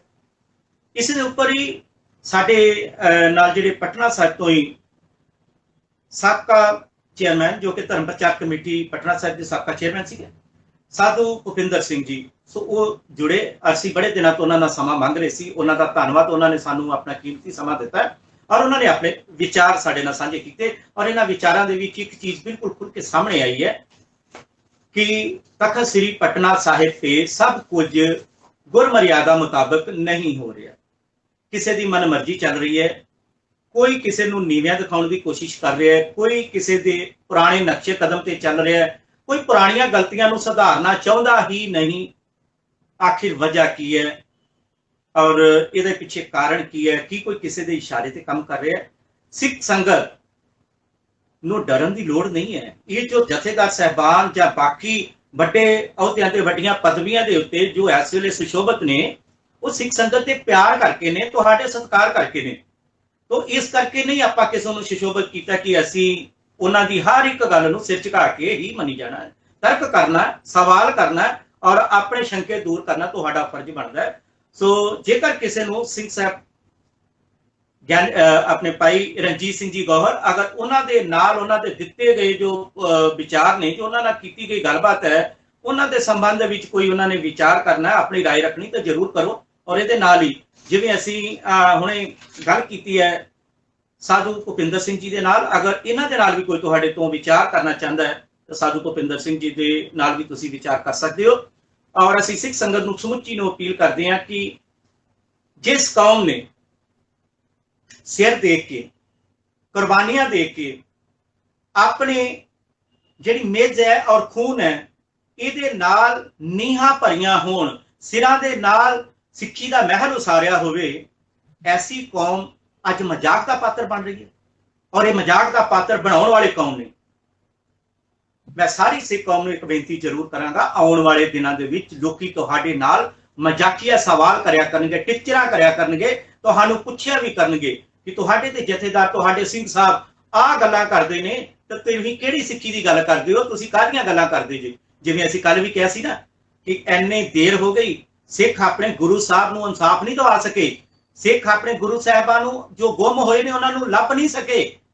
ਤਾਂ ਆਉਣ ਵਾਲੇ ਸਮੇਂ 'ਚ ਤੁਹਾਡਾ ਇਤਿਹਾਸ ਜਦੋਂ ਲਿਖਿਆ ਜਾਏਗਾ ਨਾ, ਉਸ ਇਤਿਹਾਸ ਦੇ ਵਿੱਚ ਇਸ ਨੂੰ ਪੁਰਾਣਾ ਤਾਂ ਤੁਸੀਂ ਸੁਨਹਿਰੀ ਅੱਖਰਾਂ ਨਾਲ ਲਿਖਾ ਲਿਆ, ਕੁਰਬਾਨੀਆਂ ਵਾਲਾ ਇਤਿਹਾਸ ਸੀ, ਇਹਨੂੰ ਕਿਹੜੇ ਅੱਖਰਾਂ ਨਾਲ ਲਿਖਾਣਾ ਜੇ, ਇਹ ਜ਼ਰੂਰ ਯਾਦ ਰੱਖਿਓ। ਸੋ ਆਓ, ਅਵੇਸਲੇ ਨਾ ਹੋਵੋ, ਸੁੱਤੇ ਨਾ ਰਹੋ, ਕਿਤੇ ਇਸ ਤਰ੍ਹਾਂ ਨਾ ਹੋਵੇ ਕਿ ਆਉਣ ਵਾਲੇ ਦਿਨਾਂ ਦੇ ਵਿੱਚ ਇਹ ਤੁਸੀਂ ਇਤਿਹਾਸ ਦੇ ਕਿਸੇ ਐਸੇ ਕੋਨੇ ਤੇ ਗਵਾ ਜਾਓ, ਐਸੇ ਗੁੰਮ ਹੋ ਜਾਓ ਕਿ ਲੋਕੀ ਕਹਿਣ ਵੀ ਹਾਂ ਸਿੱਖ ਕਦੇ ਹੋਇਆ ਕਰਦੇ ਸੀ। ਸੋ ਐਸੀ ਨੌਬਤ ਨਾ ਆਵੇ। ਉਮੀਦ ਕਰਦੇ ਹਾਂ ਕਿ ਤੁਸੀਂ ਜਿੱਥੇ ਸਿੰਘ ਸਾਹਿਬ ਦੇ ਨਾਲ ਵਿਚਾਰ ਚਰਚਾ ਕਰੋਗੇ, ਉੱਥੇ ਨਾਲ ਹੀ ਸਾਧੂ ਭੁਪਿੰਦਰ ਸਿੰਘ ਦੇ ਵਿਚਾਰਾਂ ਤੋਂ ਤੁਹਾਨੂੰ ਕੀ ਜੇ ਕੋਈ ਇਤਰਾਜ਼ ਹੈ ਜਾਂ ਕਰ ਇਹਨਾਂ ਵਿਚਾਰਾਂ ਨਾਲ ਤੁਹਾਡੀ ਸਹਿਮਤੀ ਹੈ ਤਾਂ ਸਾਡੇ ਚੈਨਲ ਤੇ ਸਾਡੇ ਜਰੀਏ ਜ਼ਰੂਰ ਜੁੜੋ, ਆਪਣੀ ਰਾਏ ਸਾਡੇ ਨਾਲ ਜ਼ਰੂਰ ਰੱਖੋ। ਆਓ ਇਕੱਠੇ ਹੋ ਕੇ ਹਮਲਾ ਮਾਰੋ ਔਰ ਸਿੱਖੀ ਜਿਸ ਦੇ ਉੱਪਰ ਖਤਰਾ ਬਹੁਤ ਵੱਡਾ ਮੰਡਰਾ ਰਿਹਾ ਹੈ, और रल मिल के उस खतरे ਨੂੰ दूर करिए। जो इजाजत, वाहेगुरु जी का खालसा, वाहेगुरु जी की फतेह।